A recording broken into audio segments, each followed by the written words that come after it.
وعلیکم ورحمۃ اللہ وبرکاتہ۔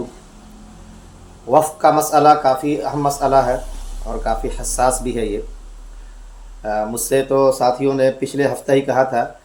کہ اس پہ ذرا سا تفصیل سے بات کر لیں، خاص طور سے وقف بائی یوزر، یہ کافی سننے میں آتا ہے اور اس سلسلے میں جو ویڈیوز ملے بھی ہیں تو تفصیلی گفتگو اس پہ مطلوب ہے، کیونکہ قانونی اصطلاح ہے، قانون کی زبان ہے یہ، اس کی وضاحت عام فہم زبان میں ہو جائے۔ دوسری چیز کہ کئی لوگوں نے خدشات ظاہر کیے ہیں کہ یہ وقف کا جو قانون بننے جا رہا ہے یا جو پہلے سے قوانین ہے اس میں جو رد و بدل اور ترمیم کی کوشش کی جا رہی ہے، یہ ہمارے لیے ایک طریقے سے کہہ لیجئے کہ وجود کی لڑائی بن جائے گی، اور کہیں نہ کہیں یہ شہریت کے جو قانون ان لوگوں نے بنائے ہیں اس سے کہیں زیادہ خطرناک ہے۔ یہ کس حد تک درست ہے؟ اور ایک ساتھی نے یہ بھی لکھا ہے ہم سے کہ مفتی صاحب کیا ابھی بہار کے اندر جو سروے ہو رہا ہے اس میں ہم کچھ سدھار کر سکتے ہیں، اور بہار میں اگر یہ ممکن ہے تو پھر باہر دیگر ریاست کے لیے، غالباً یہ تلنگانہ یا کہیں اور سے ہیں، وہاں کے لیے ایسا کیا ہے؟ ان سارے موضوعات پہ یا سارے سوالات پہ اگر میں کچھ کہہ سکتا ہوں تو یہی کہوں گا کہ یہ بات بالکل صحیح ہے کہ جس طریقے سے شہریت کے معاملے میں سراسر ایک امتیاز برتا گیا اور ہندو مسلم یا یوں کہہ لیجیے کہ مسلمانوں کو ایک طرف کر دیا گیا، اور دیگر جو مذاہب کے لوگ تھے ہندو برادران کے علاوہ، سکھ کمیونٹی کو ہو، بدھسٹ ہو، جینی ہو یا پارسی ہو، عیسائی ہو، ان سب کو ایک طرف کر دیا گیا کہ بھائی اب جب ہم ریاست کے اندر یا ملک کے اندر شہریت کا معاملہ اٹھائیں گے تو جن کے پاس کاغذ نہیں ہوگا اس میں ہم دیکھیں گے مسلمان ہیں یا غیر مسلم، مسلمان ہیں تو ان کو ہم باہر کریں گے، اور جو نن مسلم ہیں ان کے لیے ہم نے قانون بنا دیا ہے کہ اتنے سال کے اندر آئے ہیں تو ان کو ہم یہاں کی شہریت دے دیں گے۔ صاف صاف یہاں پہ امتیاز دیکھنے کو مل رہا آپ کو۔ اور ابھی بیٹا پارا ایک ایسی جگہ آسام کے اندر ہے جہاں کی خبریں بھی آئی تھی، بڑی دلدوز خبریں تھی کہ وہاں پہ جو ہے کہہ لیجیے باپ اور ماں سے اولاد کو یا اولاد سے گارجین کو کس طریقے سے جدا کر کے محض ان کے نام میں تلفظ میں اسپیلنگ میں گڑبڑی تھی تھوڑی بہت، تو اس کو بنیاد بنا لیا گیا، کہا کہ نہیں تم یہاں کے شہری نہیں ہو، اور ان کو پھر ڈیٹینشن کیمپ کے اندر اٹھا کر کے ڈال دیا گیا، ایک دوسرے سے جدا کر دیا گیا۔ آج ہم لوگ ایک ویڈیو دیکھتے ہیں جس میں اگر ایک جانور سے، ایک چرند سے اس کے بچے کو الگ کیا جاتا ہے تو ہم سب کے دل جو ہے اتنے حساس ہے کہ آنکھوں میں آنسو آ جاتے ہیں، نمی آ جاتی ہے، لیکن اس انسان کو ایک انسان سے الگ کر دیا گیا ہے اور خاموشی سے اس کو دیکھ لیا جاتا ہے، یہ لوگوں نے دیکھنے کی کوشش کی۔ خیر، جس ملک کے اندر ایک کہہ لیجئے کہ عام ہم کہہ سکتے ہیں کہ انسانوں کے ساتھ ایسا سلوک کیا جاتا ہے کہ اس کی زندگی اور اس کی خون، اس کی جان، اس کی فیملی کی کوئی اہمیت نہیں ہے، اور ایک جانور کی بڑی اہمیت یہاں پہ ہو جاتی ہے، تو وہاں پہ ہم کیا کہہ سکتے ہیں؟ وجود کی جہاں تک بات آئی تو میں بتا دوں آپ کو کہ بات بالکل صحیح ہے۔ کس انداز سے صحیح وہ بتاتا ہوں میں پہلے آپ کو۔ پہلے وقف بائی یوزر کو میں اچھی طریقے سے واضح کر دیتا ہوں، اس کے بعد ان کا منشا کیا ہے وہ چیز سامنے میں آ جائے گی، اور پھر کس طریقے سے اس کے جو امینڈمنٹ کے نام پہ یا تبدیلی کے نام پہ انہوں نے بات رکھی ہے، جب ان کا بل پاس ہو جاتا ہے اور بل کی جگہ پہ باضابطہ رول بن جاتا ہے، قانون بن جاتا ہے، ایکٹ بن جاتا ہے، ابھی تو بل ہے کیونکہ پاس نہیں ہو جائے گا تو اس کو ایکٹ کہتے ہیں قانون کی زبان میں، تو پھر کس طریقے سے اس ایکٹ کا نفاذ کریں گے اور کس طریقے سے اس کو ایگزیکیوٹ کریں گے ہمارے اوپر، وہ بڑا کہہ لیجیے کہ خوفناک منظر پیش کرتا ہے، اس کو بھی دیکھیں گے۔ تو چلیے وقف بائی یوزر کو سمجھ لیتے ہیں ہم۔ وقف بائی یوزر جس کو کہا جاتا ہے، انگریزی کا لفظ ہے یہ، 1995 کے اندر جو قانون بنا ہے اس میں اس کو بڑے اچھے انداز سے وضع کیا گیا ہے۔ اس میں یہ ہے کہ اگر کوئی لمبی مدت تک اپنے دینی کام کے لیے، مقدس کام کے لیے عمل میں لا رہا ہے، یا کسی نے اعلان کر دیا زبانی طور سے، جس کو وقف کے صیغے کہتے ہیں نا ہم لوگ، کہ میں نے اللہ کے نام پہ یہ چیز دے دی، اب اس کا کوئی جانشی نہیں ہوگا، جانشینی کا وہاں پہ اینڈ ہو جاتا ہے باضابطہ۔ قانون میں یہ چیز ہے کہ ڈکلیریشن کر دے، اعلان کر دے زبانی طور سے، تو اس کو وقف مان لیا جائے گا۔ آج ہندوستان کے اندر میں بتا دوں کہ اس علاقے سے جہاں میں رہتا ہوں کتنے ایسے ائمہ نے فون کیے یا اس مسجد کے ذمہ دار نے یا گاؤں کے لوگوں نے کہ مفتی صاحب بعض ویڈیو میں ہم نے یہ سنا ہے کہ کاغذات مانگنے جا رہے ہیں کہ بھائی تم جو ہے مسجد کے کاغذ دکھاؤ، درگاہ کے کاغذ دکھاؤ، قبرستان کے، عیدگاہ کے، یتیم خانے کے۔ تو ہم لوگوں نے تو اب تک اس کے کاغذ دیکھے نہیں ہیں، ہمارے باپ دادوں نے اس کو مسجد کے لیے خاص کر دیا اور پھر ہم اس پہ نماز پڑھنا شروع کر دیے، بلکہ باپ دادے سے یہاں پہ نماز ہوتی چلی آ رہی ہے، کاغذات تو ہے نہیں اس کے، اب وہ دکھانے کا مطالبہ کریں گے تو کیسے ہوگا؟ تو یہی وہ مسئلہ کہ زبانی طور سے ہم نے اس کو وقف مان لیا تو وہ وقت تسلیم ہے، اور قانون نے 1995 میں اس کو مانا ہے۔ اور حیرانی کی بات یہ ہے، یہاں پر دیکھ لیجئے آپ کہ مسلمانوں کے لیے آپ یہ قانون لانے جا رہے ہیں کہ نہیں، اب تم کو ڈیڈ یعنی کاغذ دکھانے پڑے گا، دستاویز، اور اس کے لیے بھی مدت انہوں نے کتنے دن کا رکھا ہے، وہ بھی کمال کی بات ہے کہ 5 سال کے اندر ثابت کر سکتے تو کرو، نہیں تو چلا جائے گا معاملہ تمہارے ہاتھ سے۔ یہ مسلمانوں کے لیے بس۔ باقی اسی انداز سے زبانی طور سے موخک روپ سے اگر آپ نے کسی دین دھرم کے لیے دے دیا، دان کر دیا، جیسے مندر ہے، تو ان کو آج بھی مانتے ہیں کہ ہاں وہ دان کی چیز ہے، وہ وقف رہے گا، اس کو انگریزی میں انڈومنٹ بولتے ہیں لوگ وقف کو، تو وہ ہندو انڈومنٹ رہے گا۔ وہ کیوں؟ اس لیے کہ کسٹم بائی یوسیج جو ہے چل رہا ہے، وہ رسم و رواج کے لحاظ سے ایسا چلتا ہے کہ بس مندر مان لیا تو مان لیا، ہماری آستھا ہے، دھرم شالہ ماننا تھا مان لیا، غریبوں کے لیے ہماری آستھا ہے تو چلے گا، ان کے لیے ڈیٹ کی ضرورت نہیں ہے۔ امتیاز دیکھ لیجئے، یہاں پر فرق دیکھ لیجئے، یہاں پر کس طریقے سے یہاں پہ جو ہے ڈیوائڈ کر کے ایک ہندوستان کے اندر ایک قوم، ون نیشن کی بات کرتے ہیں لوگ، اور یہاں پہ ون نیشن کے اندر دیکھ لیجئے کس طریقے سے ڈیوائڈ کیا جا رہا ہے۔ یہ ون الیکشن ون نیشن کا عجیب عجیب طریقے سے نعرے یہاں پہ آتے رہتے ہیں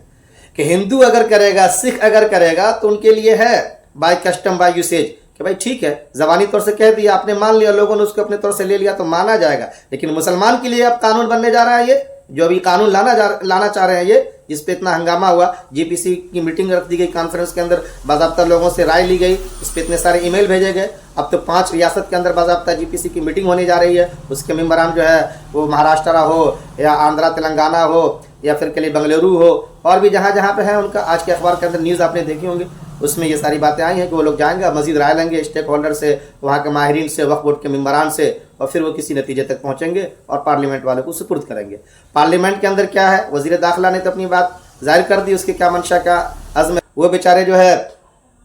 یہ کہہ چکے ہیں کہ میں اس کو لاؤں گا ہی، ساری ریاست کے یا سارے جتنے بھی ایم پیز ہیں وہ ہمارے ساتھ ہیں۔ اسی ساتھ آپ جو ہے